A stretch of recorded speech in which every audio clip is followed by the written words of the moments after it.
मदालसा विश्वावसु गंधर्वराज की पुत्री तथा ऋतुध्वज की पटरानी थी। इनका ब्रह्मज्ञान जगत विख्यात है। पुत्रों को पालने में झुलाते झुलाते इन्होंने ब्रह्मज्ञान का उपदेश दिया था। वे अनासक्त होकर अपने कर्तव्य का पालन करती, जिसके फलस्वरूप उनके पुत्र बचपन से ही ब्रह्मज्ञानी हुए। आज भी वे एक आदर्श माँ हैं, क्योंकि वैष्णव शास्त्रों में वर्णन आता है कि पुत्र जन्ना उसी का सफल हुआ जिसने अपने पुत्र की मुक्ति के लिए उसे भक्ति और ज्ञान दिया। प्राचीन काल में गंधर्वलोक में विश्वावसु नाम के राजा राज करते थे।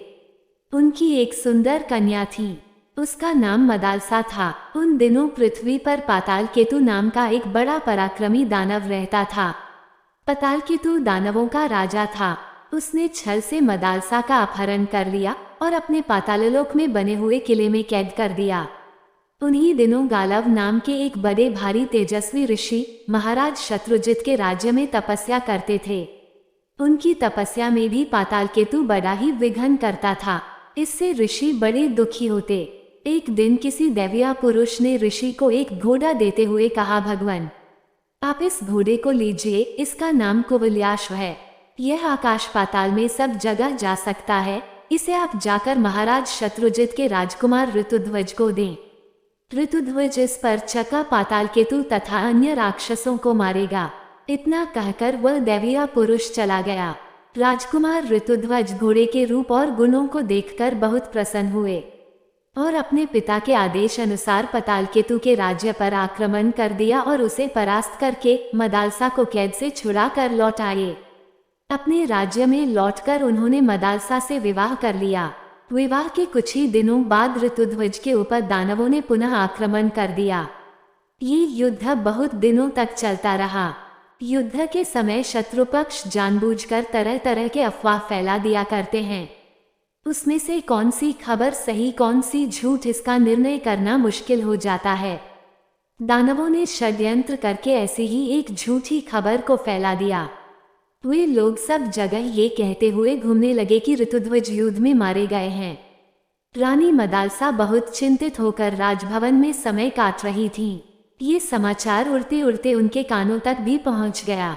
अपने पति के शोक में वे अत्यधिक उद्विग्न रहने लगी और अंत में शोक नहीं सह सकने के कारण उन्होंने अपना प्राण त्याग दिया। इधर कुछ दिनों बाद दानवों को पराजित कर ऋतुध्वज राजधानी में लौट आते हैं। बड़ी आशा के साथ यह आनंद समाचार मदालसा को सुनाने जब वे राजभवन पहुंचे तो मदालसा के इस प्रकार प्राण त्याग देने का समाचार सुनकर एकदम मूर्छित हो गए। मदालसा को याद करके उनका हृदय शोकाकुल हो गया। युद्ध में विजय प्राप्ति से प्राप्त होने वाले आनंद उल्लास के बदले राजधानी में विषाद की काली छाया उतर आई थी। पत्नी के शोक में आहार निद्रा का त्याग कर दिया और लगभग पागलों जैसी हालत हो गई। उनके पड़ोसी राज्य के राजा नागराज ऋतुध्वज के परम मित्र थे। ऋतुध्वज के प्रिय मित्र नागराज से अपने मित्र की ये अवस्था देखी न गई और वे हिमालय में तपस्या करने चले गए ताकि भगवान शिव को प्रसन्न कर सके। शिव प्रकट हुए और वरदान मांगने को कहा तो नागराज ने उनसे अपने लिए कुछ न मांगकर मित्र ऋतुध्वज के लिए मदालसा को पुनर्जीवित करने की मांग रख दी। शिवजी के वरदान से मदालसा अपनी उसी आयु के साथ मानव जीवन में लौट आई और पुनः ऋतुध्वज को प्राप्त हुई। मृत्यु के पश्चात मिले पुनर्जीवन ने मदालसा को मानव शरीर की नश्वरता और जीवन के सार तत्व का ज्ञान करा दिया। अब वह पहले वाली मदालसा नहीं रही। विषय भोग में उसकी रुचि समाप्त हो गई और वह आध्यात्मिक चिंतन में मग्न में रहने लगी। पति ने जब संतान प्राप्ति की इच्छा प्रकट की तो मदालसा ने कहा कि मैं संतान नहीं चाहती हूँ। पति ने जब इसका कारण पूछा तो मदालसा बोली कि यदि संतान कुसंस्कारी या कुल का कलंक निकल जाए तो मैं उसे नहीं झेल सकती। पति ने कहा, मैं और तुम दोनों ही धर्म के रास्ते पर चलने वाले हैं तो हमारी संतान कुसंस्कारी क्यों होगी। मदालसा ने उत्तर दिया, कभी कभी अच्छे माँ बाप की संतान भी बुरी हो जाती है और बुरे माँ बाप की संतान भी अच्छी हो जाती है। बड़ी मुश्किल से मदालसा ने संतान उत्पन्न करना स्वीकार किया, पर पति से वचन ले लिया कि होने वाली संतानों के लालन पालन का दायित्व उसके ऊपर होगा और पति उसमें कोई हस्तक्षेप नहीं करेंगे। मदालसा गर्भवती हुई तो वह उपासना में अधिक समय देने लगी। समय पाकर संस्कारी पुत्र हुआ, जिसका पवित्रता के साथ वह लालन पालन करने लगी। शिशु जब रोता था तो वह उसे वेदांत ज्ञान से पूर्ण लोरी सुनाती थी। समय बीतता गया, एक के बाद एक 3 पुत्र हुए, विक्रांत, सुबाहु और शत्रुमर्दन। तीनों पुत्र मदालसा से संस्कारित थे।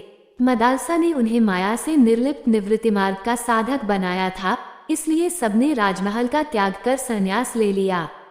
पिता ऋतुध्वज ये सोचकर दुखी रहने लगे कि हमारा वंश कैसे चलेगा। एक बार किसी सहेली ने रानी मदालसा से पूछा कि तुम कैसी माँ हो, क्या तेरे अंदर ममता नहीं है? तुम कैसे अपने छोटे छोटे बच्चों को सन्यासी बनाकर जंगल भेज देती हो? मदालसा ने उत्तर दिया, जो जीव एक बार मेरी कोख में आ गया, अगर दोबारा वह किसी दूसरी स्त्री के गंदे कोख में जाए तो यह मेरे जीवन के लिए धिक्कार है। मैं अपनी संतानों को जन्म मरण रूपी महादुख में नहीं जाने देना चाहती। मदालसा फिर से गर्भवती हुई तो पति ने अनुरोध किया कि हमारी सभी संतानें अगर निवृत्ति मार्ग की पथिक बन गई तो ये विराट राजपाट को कौन संभालेगा? इसलिए कम से कम इस पुत्र को तो राजकाज की शिक्षा दो। मदालसा ने पति की आज्ञा मान ली। जब चौथा पुत्र पैदा हुआ तो मदालसा ने उसका नाम अलक रखा, जिसका अर्थ होता है मदोन्मत्त व्यक्ति या पागल कुत्ता। मदालसा ने सोचा ये राज्य करेगा तो ये राज के मद में उन्मत्त होगा, वह प्रजाजनों के कर से प्राप्त होने वाले संसाधनों को भोगने लगेगा। वह ऐसा न बने, इस विचार से वह अपने चौथे पुत्र को प्रवृत्ति मार्ग के कर्मयोग, भक्ति योग और राजयोग का उपदेश इस प्रकार देती है।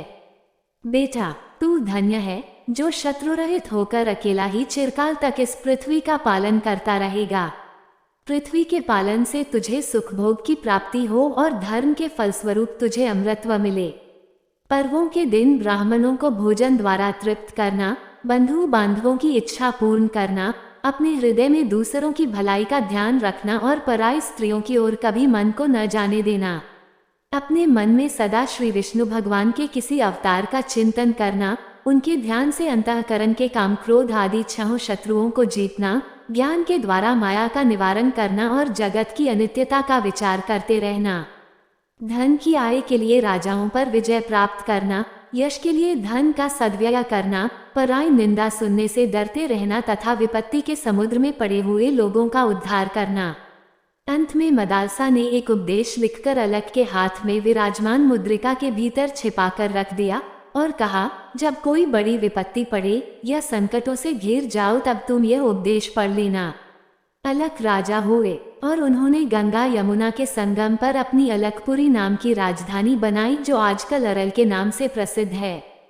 किंतु अलक भी राज के मोह में आसक्त हो गया, माता के उपदेश को भूल गया। तीनों भाई आए, खबर कराई गई कि आपके भ्राता आए हैं। अलक ने नमस्कार किया और कहा, आज्ञा। भ्राताओं ने कहा, माता की प्रतिज्ञा को सत्य करो, अपने पुत्रों को राज देकर हमारे साथ चलो। वो हंसने लगा और बोला, तुम तो फकीर हो ही, मुझे भी फकीर बनाना चाहते हो। चलो, किले से बाहर हो जाओ। वे तीनों काशीराज मामा के पास गए और सेना लेकर आए और अलक के राज को घेर लिया। जब अलक ने किले के ऊपर चढ़ कर देखा तो चारों तरफ सेना थी। वह उदास हो गया। तब माता का उपदेश याद आया और यंत्र को खोलकर कागज निकाला। उसमें माता ने लिखा था, हे पुत्र, तू शुद्ध है, तू बुद्ध है, तू निरंजन है। संसार स्वप्न के समान प्रतिभासिक सत्ता वाला है। इस मोह रूपी निद्रा से आंखें खोल। यह माता मदालसा के वचन है, विचार कर। जब अलक ने इस श्लोक का विचार किया तो ज्ञान हो गया। अलक प्रवृत्ति को छोड़कर निवृत्ति के मार्ग में आ गए और खुले सिर नंगे पांव जैसे था वैसे ही उठकर चल पड़ा और अहम शुद्धोसी, अहम बुद्धोसी, अहम निरंजनोसी इस प्रकार बोलते हुए बाहर आ गए। सेना ने रास्ता दे दिया। वह जंगल में दत्तात्रेय महाराज से जाकर मिला। गुरुदेव ने अलक को आत्मज्ञान का उपदेश देकर शीतल बना दिया। महाराज अलक उसी समय राज्य को अपने पुत्रों को सुपुर्द करके वन चले गए। इस प्रकार योग्य माता मदालसा ने अपने चारों पुत्रों को ब्रह्मज्ञानी बना दिया।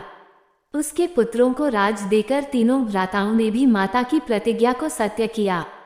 मदालसा स्वयं ज्ञानी थी, इसीलिए अपने बच्चों को भी ज्ञान प्राप्ति का अधिकारी बना दिया था। दोस्तों, प्रस्तुति पसंद आई है तो वीडियो को लाइक और चैनल को सब्सक्राइब करना ना भूले। जल्द ही अगली प्रस्तुति लेकर आऊंगी, कृपया चैनल से जुड़े रहे। धन्यवाद।